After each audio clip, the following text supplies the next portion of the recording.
Good. Thank you. I recognize you. I think I've seen you around before. Yeah, I came around for a couple of emergencies when the guy was throwing something off the top balcony. Oh, that's right. Oh, that's right. We chatted outside. That's right. Yeah. I remember that. Yeah. Are these gentlemen allowed to come into the tub and? Oh, for sure, for sure. I'm all ready for you guys. I've been using this for storage. It's been closed for so long, so I've moved it all out of the way. So, but only thing I'm asking is because of what's going on, all I want to do is I want to be able to film what's happening when you open that door in there. I'll be out of your way. I'm not gonna open it because it's been. Oh, okay, okay. Yeah. No worries. If you were, that's all I cared. So. No, of course. Yeah. No, so this is the way they left it, fully just sealed up. Yeah. And I've heard both that they did open the asbestos, but they didn't, like the wall up wherever the asbestos was, but they didn't have the tent in. But I don't think that was true. I think that was just the BC Housing management person sort of just saying that in the hearing. But it's more likely that I don't even think they even built it. I think they were still just constructing the tent, so it's probably not even open up. Oh, you in mean there. like the tent on the outside? Yeah, they were going to build a tent around the tub itself. Right. They just removed the toilet so that to give them room while they were doing that part of it. Then after they were done the asbestos part, they were going to put the toilet back in. Mm-hmm. And so they had the toilet was I put it in the hall here, so they got it someplace here. So it probably has no toilet, I assume, in there. But I don't think the tent, they probably were constructing the tent, but I don't think it's been done. I don't think the asbestos has been open, but So I don't know. You don't know if they. I have no idea. No. Do you mind if I just take a couple of measures? Oh, no, you go for it. Yeah, whatever you need to do. Don't let me get in your way. Whatever. Trust me, I want this job done. Yeah. So yeah, no, whatever you need to do. Yeah, perfect. I appreciate it, Bruce. So that's the scoop in there. That's all I can think of that you might need to know. No, that's perfect. No, we really appreciate you let us in, take a look here. Oh, no I think worries. We'll try to get back, No worries. getting this going as quick as we can. Yeah. Okay, guys. Thank you very much. Okay, no problem. Yeah, just let me know what's going on. For sure. Okay, see you guys. You have no more messages. You are at the main menu. Saved message yesterday, 4:06 p.m. Sent by 25038758555. Good afternoon. My name is Jesse. I'm calling you from the BC Ombudsperson's office. I would just like to call back, please. You can reach me by calling our office. Our office hours tomorrow will be 9 a.m. to 12:30. And so I ask that you call me back tomorrow, if possible, between 9 a.m. and 12:30. You can call our office by calling 1-800-567-3247. I'm going to call him back at the number he gave me, even though it's not the number he called from.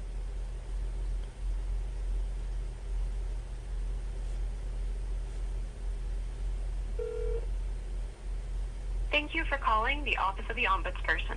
Please press 1 to continue. Why would I need to press a If button you to are calling continue? with a complaint about a provincial government agency, our staff...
It's already coming up 9 minutes now.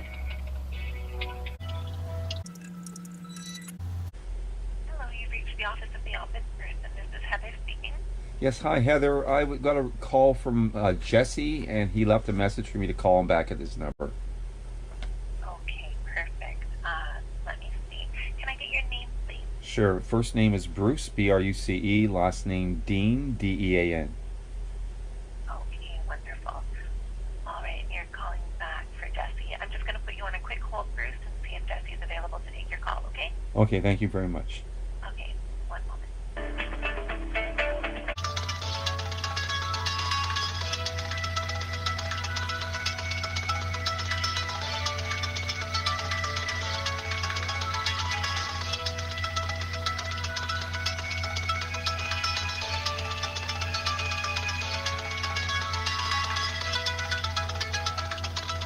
No, they keep lying. That way concerns me. No, come on, folks.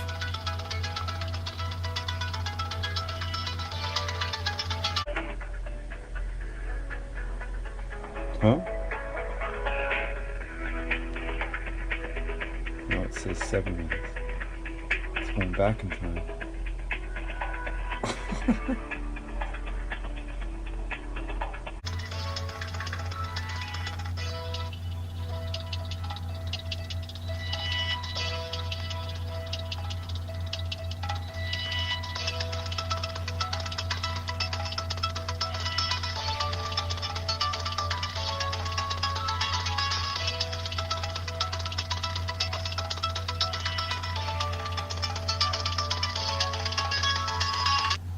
Hi, Bruce. Are you still on the line? Yes, I'm right here, yeah. Wonderful. I'm just going to transfer you over to Jesse now. He's available to take your call. Right on, thank you. Here we go. Thanks.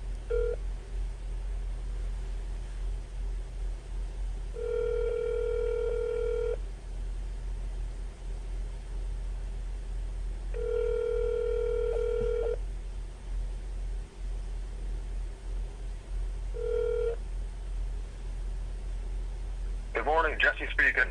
Hi, Jesse. It's Bruce Dean here. Good to hear from you, Bruce. How's it going? I'm doing pretty good, thank you. I'm following up with you because I received some information here from BC Housing, and so I wanted to follow up with you. Sure. Can you give me an update on what's going on with your unit and maybe your rent? Nothing new is going on.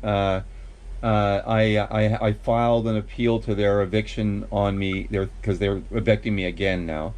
They're not fixing the bathroom, but they're evicting me again, and they're saying over non-payment of rent, but that's not really true. I did pay rent, and before rent was due, I contacted them. Well, I was in constant attempts to contact them. They just ignored me always.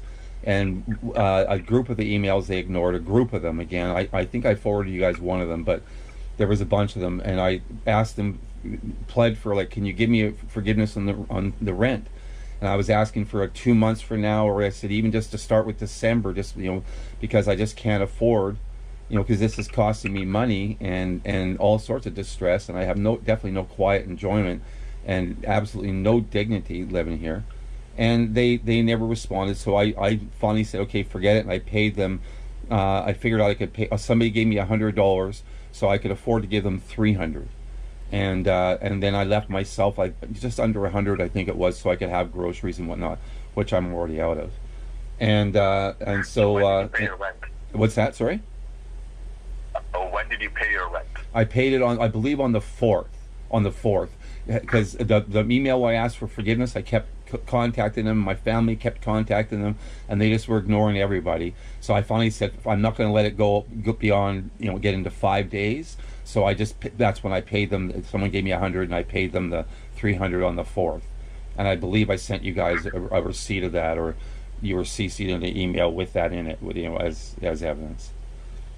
So you paid your rent on December the 4th, and you paid $300. Yeah. So I owe them sort of $200, but they owe me that much, almost that much, anyways, because they've been stealing money from me on the receipts. It shows. I included some of those in evidence too in my response to their complaint, and I believe in the emails. But they put on for about 8 years now. They put on my receipts for my when I pay my rent. They include on there some amount that I don't even know where it started. I think it was well over $200. I don't honestly can't remember now. And it was some amount, and they're saying for a pay back, or that's not the word they use, but anyways, payment on a. They say that I owe for a broken window, and I talked to them about it. I got videotaped having conversations with them about it. It's been in RTB complaints before against them, and because they just keep that on there, and it's like harassment, because every month they're saying about this money. But the problem is, if I overpay my rent, or even if I don't, and like when I got rent bank help twice, they took the rent bank help, which is designated only for rent, and they used it to pay off that thing, and then they gave me an eviction notice next month when I paid my rent, because there wasn't enough, because there should have been, but they had taken money illegally that was mine, and I had to fight them on that. And when I threatened to call the police because it's theft, then they finally reimbursed me the money. And I believe that time I had the student legal aid handle that threat of eviction for me, so that it was handled by somebody other than me, so there'd be other documentation of it. And so, and they're still doing that now to this day. I noticed on this one now it's down to like $130 or something. So they've been taking money that I've been paying off of there, and either out of the rent that I should be paying or something like that, they're taking money that's mine for a bill that I don't agree to. And just so you know, the story on that broken window was, they were trying to force me to move into this building originally first illegally. But they were trying to make me go up on an upper floor, which you can't house a person who needs mobility aids on, because you have to have direct access to fire exits. You can't need an elevator to leave. And so they were trying to do that. So I won that case, but I had to take them to the Supreme Court, BC Supreme Court, and I won. But then they had me. I was stupid. I just agreed. This lawyer was really nice and convinced me, and I signed a contract with them right then, and that was worded that that next offer I had to take, and they moved me into this building anyways. But before that happened, before I won the case, I was being forced to move. I was packing up my stuff to move, and I had a big heavy piece of artwork over top of that window, and as I was taking it down, it slipped and it hit the window. So I wasn't doing anything. I wasn't partying. I was moving because they were forcing me to move, and it was proven to be an illegal move, and it was stopped. And so it got broken in that. I said, I'm not paying for a broken window when you guys were harassing me and forcing me to move. And that was in a suite that was going through the exact same thing I'm going through now. Water, flooding, the whole apartment. My daughter couldn't stay with me. It was a 2-bedroom apartment. Her bedroom was all flooded. There's videos online proving this. If you drop a tissue on the carpet, it would soak up with the water. Synthetic carpet would soak up into a tissue, just laid on, not pressed on, just laid there, because it was soaked and molded, and they left me like that for months while I was fighting my most serious cancer battle. And then they end up forcing me to move anyways by a trick. But they did move me into a suite that was legal this time. Like, it was on the main floor, but they still moved me to another city against my will. And so so now I'm still having to use my kitchen sink as a toilet. They're telling everybody, oh, we're coming in. They didn't come in and do nothing. They didn't even, the guys who came in, oddly, were dressed in hazmat suits, but they didn't put them on, like they had them ready to go. They just didn't zip them, pull them over their arms and shoulders, but they were wearing them and the boots and the whole thing. They were ready to do a hazmat entry, but they didn't open it. And I said, oh, you're not going in? He says, oh, no, we can't go in there with the tape on there. I'm like, so you didn't know that it was taped shut. You come here to do this job, and you're not going to look at it, and you're going to offer a quote. Like, what are you guys doing here? Like, I didn't say this to them. I'm saying to you what I was thinking. I was very polite to them. I got it all recorded. And I was recording it because I wanted to see what was going on in the bathroom, because I don't even believe that they even opened the wall up. The BC Housing rep during the hearing stated, and I have this documented unequivocally, she stated that they did open it up, and there was asbestos into the room. That's why they just sealed the room up. Well, they can't open it up unless there's a tent around it, so that couldn't have happened unless they didn't open it up at all, and then they just sealed the door shut out of spite. Because when they left here, they sealed the door shut, which is never part of the contract. I was supposed to always have access to the bathroom and my supplies that are stored in there. And the video that I took leaving that morning shows it. It shows the number one, that they claimed I wasn't getting along with them, but the video shows I clearly was, and it was just on my body cam because I was getting on my bicycle, so I wear those as a protection on my bike, like a dash cam. So it just happened to be filming, and it showed them putting dust protection over my property that's still in there because I was still to have access in there, and that's what the contract that they wrote states, that I was still to have access to the bathroom. And so I think, and then when they left the toilet in the middle of my entryway. For a disabled man with mobility aids, they left it blocking my whole entranceway, a toilet, just sitting there. It's not mine. If you take it out of the toilet thing, I can't use it. You don't store it in my entranceway, and that's all documented. And so disabled me had to move it so I could get my mobility aid into my apartment. And then they left the door sealed shut. And I guarantee you, when they opened it up, that's why I had 3 cameras filming that door, because I wanted to be able to guaranteed see it, what was going on in there when they opened the door, because I know it's not even open. They just sealed it out of spite. And so everybody thinks, oh, they're coming out, all my family are like, oh, that's progress. It's like, no, it's not. It's just more BC Housing lies and distraction. I'm sorry to interrupt you, Bruce. Sorry, go ahead. Go ahead. Speaking for a few minutes here. I need to be able to ask my question. Otherwise, you're just going to keep on talking. No, of course, please, thank you. Some of this information. Yeah, of course, I don't need scolding. Just say so, and of course, I'm going to let you talk. Of course, I was ranting, and I tell everybody, I have ADHD, and so I have ADHD, so it's hard for me to stop talking. It's a tough situation for you, but I got to make sure I get the questions in because we have. Of course. So let me ask the next question I have prepared for you. So BC Housing has contacted our office, obviously, because I've reached out to them on your behalf what their complaint. They let me know that they have distributed you with this 10-day eviction notice, and they've also let me know that you have not completed your annual declaration of income and assets, which was due on March 1st. So what is going on there? Well, the March 1st, the coming up March 1st, the one they sent me for, or the past one that they lost? Because they say you have not completed your annual declaration for income and assets, which was due on March 1st. I did complete it. I did complete it, and they did see it in time. And I have me videotaped, putting it in their office where we were told to submit the evidence, just like they did with the USB device for the RTB complaint. They claimed I didn't submit it. I had to go buy another one, submit it to them, and then it was found later. I talked to the manager here, who's an honest person. He goes, oh yeah, it was there, and I put it in the desk, and he took me to the office, showed me where he put it, and he told me that he notified the woman who said that they didn't get it, and she took it. So they have 2 of my USB devices that I've asked for them to return, because I can't afford to keep buying them for more of these evictions that I have to do, and they haven't returned those either. So I did submit my declaration. It was completed. I just need short answers, Bruce. Just short answers. I don't need the full story. I completed it in time. Yeah, I completed it in time in early March. I mean, in early February. In early February, I misspoke. Okay, yeah. So they're saying you have not paid your rent. You're saying you have paid your rent. They're saying you have not completed your annual declaration. You're saying you have completed your annual declaration. Am I hearing all this correctly from both you, from everybody? Yeah, and I submit proof of both of those, that I've done both of those. And the ombudsperson's been CC'd on, or not CC'd, but emailed with both of those things. So you should have both the evidence of those in your possession.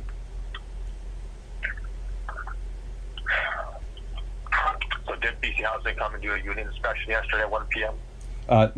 No, they didn't. They entered. The door was sealed, so they couldn't do it. They didn't do a unit inspection. They were only here to show the contractor the job, the new contractor, and he didn't inspect it. He didn't even open it up to inspect it.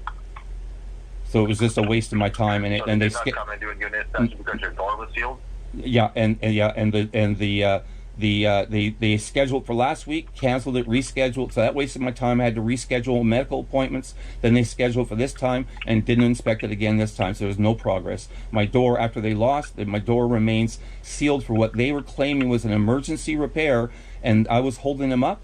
How am I holding them up? They lost. They have to do it, and it's over a month later, and they still haven't done it. They just keep lying, literally lying to everybody, and they're literally committing crimes against me right now. That they're breaking the law against me now by leaving me at risk like this in a unit that endangers my health and is costing me money and distress and destroys my quiet enjoyment. They can't. This is against the law, but that's okay. And I did pay my rent. They're lying to you. They just keep lying to you. Right, so you're going to have you filed an appeal to the residential tenancy branch again? Oh yeah, I did that. Yeah, file that? Yeah, and all that evidence is the same evidence is in that one too. Yeah. So when did you file that appeal to the residential tenancy branch? I believe I filed it. I don't know exactly, but I lose track of time because of my 24/7 pain, but I believe it was Monday, early Monday morning. But I filed it by before the deadline anyways, so. And I asked for an extension, but they didn't give me an extension to file, but there's already a scheduled hearing for it coming up. I don't know the date of that right now, but it is coming up. Right.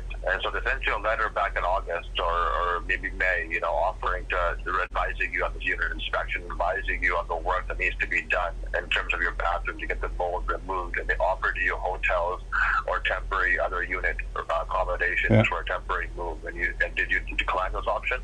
No, I didn't decline them. Those were violations of my human rights, failure to accommodate me, and that's what they just lost the RTB hearing on. Those demands were not proven to me to be lawful and legal demands, and they presented no evidence to support that I needed to leave the suite. I medically can't leave the suite because of just how serious my evidence. That evidence is also in the hands of the ombudsperson and them, obviously. But they lost the RTB in that. Those demands were not lawful, and there was already a contract for the suite existing that everybody is ignoring. There was a contract already for this job. That was a change in the contract they sent because of what they did in here and because they botched this asbestos remediation. There was an existing contract where I did not have to leave the suite. You don't have to leave the suites for asbestos remediation. It just doesn't happen. They've already done them in my suite, several of them. You don't have to leave the suite. That's something they've changed because they had a contractor who assaulted me, chased a disabled man out of the hallway, interfering with the 911 call because he was denying me access to my suite, violating my lease, violating my human rights, denying me access to my pain medications and my pain relief. I had to lay down on the concrete because the contractor, the police, and BC Housing were all violating all what I mentioned already. And they were all proven wrong in the RTB. Those contracts they're bringing up to you, they were not just. They did not accommodate my disability. They were insulting. They were asking me to do things, and all the evidence they entered in the RTB thing that they lost was trying to prove that I'm not disabled and not as sick as I am. I'm bedridden. I'm in extreme pain right now, having to sit up to talk to you right now. That's how much pain it is. The pain starts to radiate down already into my shoulders. I'm going to have to lay down to finish this phone call, like right flat. I can't even sit in a chair. Okay. I understand, Bruce. I understand. I'm sorry to hear that. I have one more question, and I'm going to let you go. So, you have the BC Housing. As you know, they offered you a temporary washroom down the hallway, and you sort of explained to our office, why that doesn't work for you. Yeah. So, given everything that's going on, in fact that they're trying to evict you again, and you're at risk of losing your housing, what are you looking for from BC Housing now as a temporary solution to sort of resolve the situation? Because if you lose the hearing, you may be evicted. Well, I'm not going to lose the hearing. They said they've offered you a temporary washroom down the hall, and you sort of explain why that doesn't work for you. So what are you looking for a temporary solution now to resolve this? Yeah, the washroom in the hallway isn't explained. It's the same thing. It's medically impossible for me to do that bathroom, and it's not a private bathroom. It's a public one. So I go down there, and it's occupied or filthy. I can't leave anything like a toilet paper in there because people steal it out of there. It's a public washroom, and so it's not for me. It's for everybody, and was already available for everybody.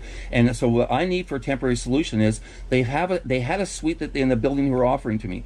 They should make that available to me anyways, so I can make trips up there so I can actually shower and bathe. And if I'm up there and happen to be able to use the bathroom I'm up there, then great, it's accessible to me. But I can't run and make it to a bathroom. That's why I have to do these risky climb up in a stool, climb up and sit in this narrow ledge to use the toilet. So I need a toilet or I don't know, but they need to. But they've had a month to do a job they say takes 2 weeks to do. So why hasn't it been fixed yet? They need to just pitter-patter, let's get out at her and fix it. And at whatever expense. They haven't been able to fix it yet, right? Because they're saying you refuse to leave your unit. But why do I have to leave my unit? It's been proven I don't have to. There's no reason for me to leave my suite for it. How many times do I have to win that decision? The RTB said there was no evidence to prove that I needed to leave the suite. There's no reason for me to. They've already done at least 4 or 5 asbestos remediations in this slum hole of a suite I'm forced to live in. And so and I never had to leave the suite. Why this time? It's because they want to keep using the criminal contractor, and it's a I don't know, it's an odd power struggle that they would go to the trouble. They're not honoring any FOI requests, so they're not providing me, yet they admit in the evidence that they've already provided the exact same video I'm requesting to the police, but they won't give it to me. Police aren't honoring their FOI requests either. Nobody is doing FOI requests. And so I've already proven that I don't have to leave the suite. They're not honoring FOI requests. They're not doing the repairs that they claimed were emergency repairs. And it's literally a crime they're doing that to me. As an elected official, as a government official, you are now obliged that you're aware of the laws being broken against me, and you're obliged to report them. That's what I've been sending out to everybody, and I'm going to start now filing on that and complaints on the government employees who are aware of this and aren't reporting the crimes, because this is a crime. I don't have to keep defending myself from it. I don't have to leave the suite for them. The suite, the asbestos remediation is in another room. It's in a separate room for me. They do asbestos remediations. I sent evidence in that you guys have also that shows asbestos remediation for my suite being done in the hallway. And everybody can walk up and down the hallway. I did walk up and down the hallway by it because they built a tent around the job. It's not the whole apartment isn't being done. It's a hole the size of a softball is being done. They can make one of those mini tents around it if they need to. And as I showed you the contractor who was here today. Thank you so much for that answer. Yeah, okay. You've answered all the questions I have today. Okay. I want to thank you for calling our office this morning. I have no further questions for you. Okay, thank you very much for your time. I appreciate it. Okay, thank you so much. Okay, hopefully we get some progress here. Thank you. Okay, you're welcome. Bye for now, Bruce. Bye-bye.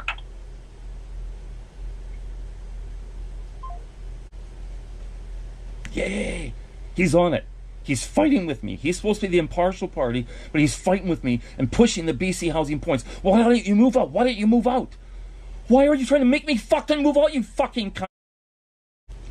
Office of the Federal Ombudsperson for Victims of Crime.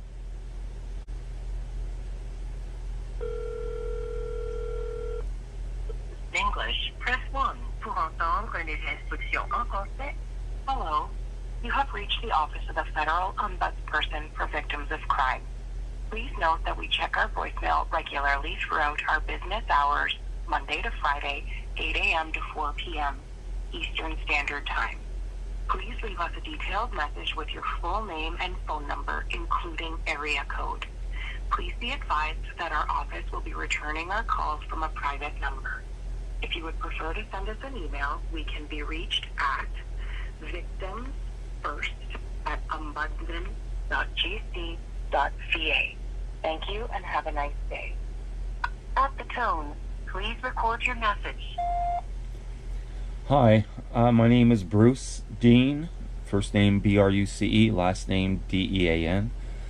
My phone number is 250-986-3155. I'm desperate for, I need some help. A decade and a bit ago, I brought down the chief of police here in Victoria, BC, Chief Jamie Graham. And since then, it became very clear that my government was denying me my charter of rights, and I was being treated as an enemy of the state for it. It was a big thing, got all into the media because my complaint was rejected the first time, but it was clearly a cover-up. And the BC Civil Liberties Association, under the rule of David Eby, our premier right now, they objected and they got involved and they joined my second complaint about the complaint. And I finally did get some justice, and the judge ruled that not only was my complaint valid, that their evidence had been withheld, and that made it harder for him to give a proper consequence in the end of it. But I still prevailed. And since then I've had my charter rights haven't been protected. Basically, anybody can just punch me on video, doesn't matter, and they will not be charged. They'll get away with it. You can hit me with a car on video, doesn't matter. All these things that happen to me, many assaults, because I'm a social justice activist, I've been, my rights have been brutalized. And I can't even get help. I'm trying to get some help now with one of the many side issues that are just monumentally violating all my rights here with my housing right now. And I just got off the telephone with the BC Ombudsperson, who keeps pushing my housing providers lies that I just had proven wrong in an RTB complaint that they filed against me that I won. And yet the ombudsperson here is arguing against me. They're supposed to be the independent arbitrator to help me get justice. And they're arguing the talking points of my housing provider and pushing things that are like been proven to be not true. And I don't know what to do. Hopefully if there's time in the message, I'm going to tell you this one last thing. That another issue is with the trouble with the policing. I'm a victim of crime, and it's never recognized that I'm a victim of crime. And so I'm a victim of crime right now with my housing. Literally being my health and life is being put at risk because of the foul housing conditions this disabled, cancerous senior citizen is being subjected to. But a little while ago, I was assaulted because I was flying a Palestine flag on my mobility aid, and I was away from my mobility aid for a moment, and I got attacked by some violent, known to the police criminal with a record, violent guy, and he assaulted me, and he seriously hurt one of my legs. And the police arrived, they let him go, they handcuffed me, bagged my hands, and I just had no rights. They interfered with my medical care to the point of an emergency room doctor feeling safe and compelled enough to physically assault me, mocking me, claiming I wasn't injured.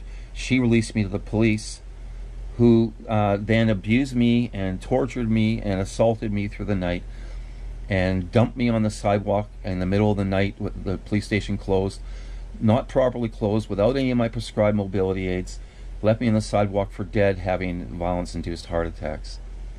Thankfully, a man of color found me, and he banged on the police station door bravely and made them open it up, and got me, made them get me to the an ambulance and get me to the hospital, and he saved my life. And in those multiple crimes against me that day, starting with a hate crime, only I've been charged for defending myself from this violent criminal. Unsuccessfully defended myself. The guy left me with a serious injury, and then the police left me with a serious injury. The doctor left me with an injury. I'd never had a bruise that big in my life from where she assaulted me. And then the police dumped me on the sidewalk. How is this not in the news? All the evidence, critical evidence, is being withheld by the police and by the BC Crown. I just had to file complaints with the Law Society against the BC Crown because they refused to, since I said Jamie Graham, they refused to charge anybody who has assaulted me, done political violence against me, hate crimes against me. Police drive a motorcycle into me on video in front of other police officers and leaves the scene, and that's fine. And then this other one I told you, like, how is this all going on? And how is this all going on to one person? How is it not in the news? How is the Crown withholding evidence and going ahead trying to charge me?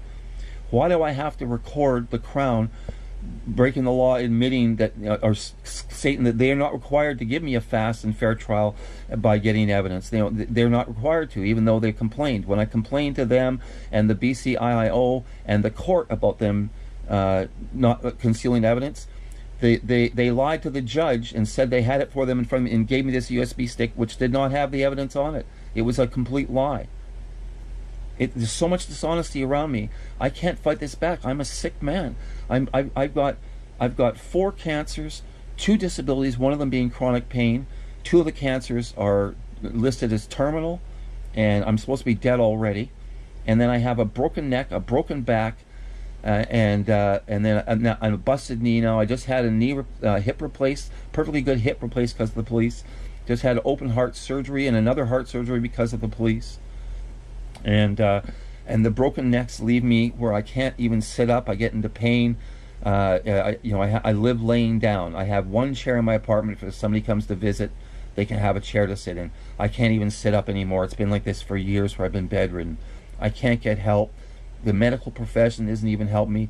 I sound like I've got a tinfoil hat on, but there are people in my life who will support what I'm saying. I need help. I need help. Bruce Dean, 250-986-3155. It's not right that my government doesn't work for me like this. It's just not right. That people don't have to honor FOIs. That people don't have to give me a safe apartment to live in. that I'm supposed to shit in my sink, that I don't have a toilet, I don't get to shower or anything for like almost a half year now. They lost the decision over a month ago. No work's being done. Everybody's fine with it. The BC Ombudsperson is on the phone arguing with me. I got it all recorded. Arguing with me, BC Housing talking points about why he thinks I should have to vacate my apartment, move myself, and pay for the move myself physically. I can't afford it. I physically can't do it. And then move back in 2 weeks. You have reached the maximum time permitted for your recording. If you are satisfied with your message, press 1. To listen to your message, to send your message with normal delivery, press 1. To send your message with urgent delivery, press 2. Thank you. What I want to do is I want to be able to film what's happening when you open that door in there. I'll be out of your way. I'm not gonna open it. No, so this is the way they left it, fully just sealed up. Yeah, yeah.